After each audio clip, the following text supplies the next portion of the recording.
আপনারা বাড়িতে খুব সহজে শুধুমাত্র ময়দা আর চিনি দিয়ে এই রকম মজাদার গজাল মিষ্টি বানিয়ে নেবেন। বন্ধুরা, সামনেই তো দুর্গাপুজো, আত্মীয় স্বজন সবাইকে এইরকমভাবে মিষ্টি মুখ করালে সবাই কিন্তু আপনার পুরো প্রশংসায় পঞ্চমুখ। তো বন্ধুরা, আপনি যদি আমার চ্যানেলের নতুন বন্ধু হয়ে থাকেন অবশ্যই চ্যানেলটিকে লাইক, শেয়ার ও সাবস্ক্রাইব করে নেওয়ার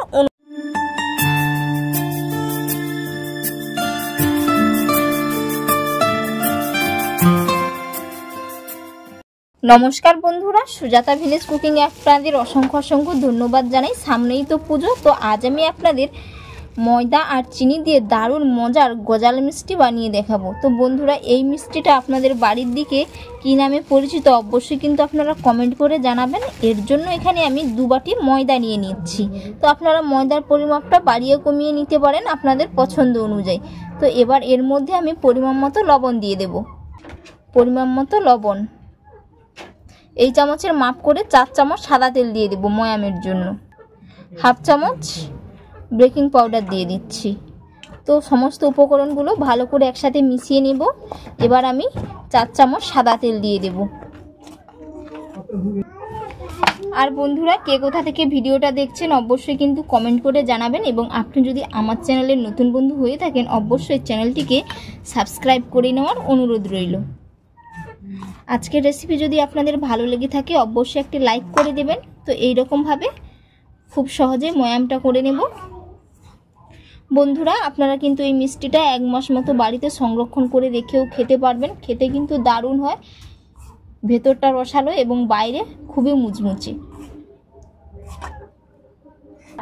খুব সুন্দর করে ময়াম করে নিয়েছি। তো বন্ধুরা, আপনারা বুঝবেন কিভাবে যে ময়ামটা খুব সুন্দর পারফেক্ট হয়েছে। এরকম মুঠো করলে মুঠো হয়ে যাবে, ভেঙে দিলে এই যে ঝুরি ঝুরি হয়ে পড়ে যাচ্ছে। তো এর মানে বুঝে নিতে হবে এটা খুব সহজেই ময়াম হয়ে গেছে। তো এবার আমি অল্প অল্প জল দিয়ে একটি সফট ডো তৈরি করে নেব। জলের পরিমাপটা বেশি লাগবে না, যেহেতু তেল দেওয়া হয়ে আছে ময়ামের জন্য।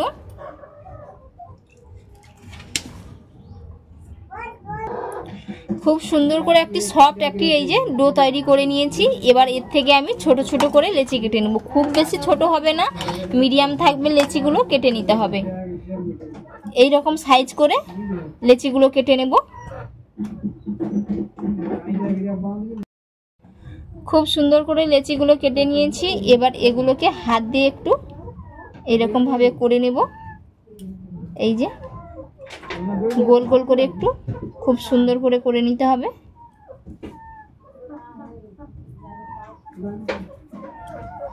এরকম ভাবে সবগুলো বানিয়ে নেব। সমস্তগুলো লেচি কেটে নিয়েছি, গোল গোল করে শেপও দিয়ে দিয়েছি। তো এবার আমি এগুলোকে এরকম হাত দিয়ে এইরকম ভাবে একটু করে নেব। আপনারা চাইলে চাকতি বেলুনেও করে নিতে পারেন। তো হাত দিয়ে করে নিলে সহজেই হয়ে যায়, বেশি টাইম লাগে না। এই যে মাঝখানটা একটু মোটা থাকবে এবং 2 সাইডে একটু ছোচালো টাইপের থাকবে। এইরকম ভাবে বন্ধুরা সবগুলো আমি বানিয়ে নেব।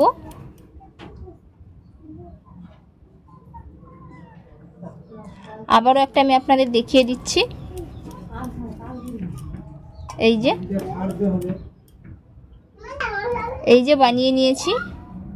তো সবগুলো ঠিক একই রকম ভাবে বানিয়ে নিব। আর বন্ধুরা, অবশ্যই কিন্তু আপনারা কমেন্ট করে জানাবেন, জানাতে ভুলবেন না কেমন ভাবে এটা আপনাদের ওইদিকে নামটা কি বলেন আপনারা।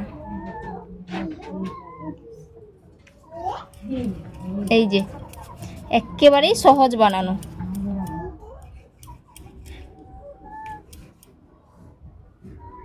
এই যে সবগুলো বানিয়ে নিয়েছি। এবার আমি কড়াইতে তেল দিয়ে এগুলো ভেজে নেব। কড়াইয়ের মধ্যে তেল দিয়ে দিয়েছি। তো বন্ধুরা, তেলটা কিন্তু খুব বেশি গরম করা যাবে না, কুসুম গরম করে নিতে হবে। এই যে হালকা বুদবুদ উঠছে। এবার আমি মিষ্টিগুলো দিয়ে দেব। চুলার ফ্লেমটাকে লো টু মিডিয়ামে রেখে ভেজে নিতে পারে। এইরকম ভাবে একটু ঝাঁকিয়ে নিতে হবে কড়াইটাকে। এরকম ভাবে এক পিঠ হয়ে গেছে, আর এক পিঠ উল্টে নেব। এইরকম ভাবে উল্টে পাল্টে খুব সুন্দর করে লাল লাল করে ভেজে নেব। আর বন্ধুরা, এক পিঠ উল্টে নিয়েছি, কত সুন্দর কালারটা এসে গেছে। 4 থেকে 5 মিনিট টাইম লাগবে এইরকম করে খুব লাল লাল করে ভেজে নিতে। তো এবার আমি এগুলো নামিয়ে নেব। মিষ্টিগুলো খুব সুন্দর করে ভেজে নিয়েছি। এবার আমি একটি চিনির সিরা বানিয়ে নেব। কড়াইয়ের মধ্যে 1 কাপ চিনি দিয়ে দেবো। এর জন্য ঈষৎ একটু প্রথমে জল দিয়ে দিচ্ছি। এবার 1 কাপ চিনি দিয়ে দিলাম। তো আমি সেই বাটির মাপ করে 1 বাটি চিনি দিয়েছি। তো চিনিটা খুব ভালো করে মেল্ট করে নেব, একটু নাড়িয়ে নেব। চিনি খুব সুন্দর করে মেল্ট হয়ে গেছে। তো এই যে সামান্য একটু চ্যাটচ্যাটে ভাব চলে এসছে, এই যে সামান্য চ্যাটচ্যাট ভাব চলে এসছে। এবার আমি কিন্তু চুলার ফ্লেমটাকে একেবারেই বন্ধ করে দেব। এবার আমি মিষ্টিগুলো চিনির শিরার মধ্যে দিয়ে দেব। একটু উল্টে পাল্টে নেব। আর বন্ধুরা, এটা যতক্ষণ না ঠান্ডা হচ্ছে কমসে কম 5 থেকে 10 মিনিট রেস্টে রেখে দিতে হবে। 10 মিনিটের জন্য রেস্টে রেখেছিলাম। আর এই যে বন্ধুরা দেখতেই পাচ্ছেন চিনির শিরা একেবারে টেনে গেছে। আর এই যে হালকা হালকা করে চিনি ফুটে গেছে গায়ে। আরেক কিছুক্ষণের জন্য রাখলে কিন্তু খুব ভালো হয়ে সাদা হয়ে পুরো একেবারে চিনি হয়ে যেত পুরো মিষ্টিগুলোতে। তো দেখতে পেতেন আপনারা। তো আমি আপনাদের দেখিয়ে দেব মিষ্টিগুলোর ভিতরে কতটা রস গিয়েছে আর কতটা সুন্দর হয়েছে। মিষ্টিগুলো খুব সুন্দর করে হয়ে গেছে। আর বন্ধুরা দেখে নিশ্চয়ই বুঝতে পেরেছেন মিষ্টিগুলোর কালারটা দেখুন খালি কত সুন্দর এসেছে, আর ভেতরে কত সুন্দর একেবারে রসালো হয়েছে। তো বন্ধুরা, আজকের রেসিপি আপনাদের কেমন লাগলো অবশ্যই কিন্তু আপনারা কমেন্ট করে জানাবেন, এবং বাড়িতে এইরকমভাবে অবশ্যই একবার বানিয়ে খাবেন, আত্মীয় স্বজনদের সবাইকে খাওয়াবেন। সবাই কিন্তু আপনার খুবই প্রশংসা করবে। তো আপনারা ভালো থাকবেন, সুস্থ থাকবেন। আপনাদের সাথে নেক্সট অন্য একটি রেসিপিতে দেখা হচ্ছে। ততক্ষণের জন্য ধন্যবাদ।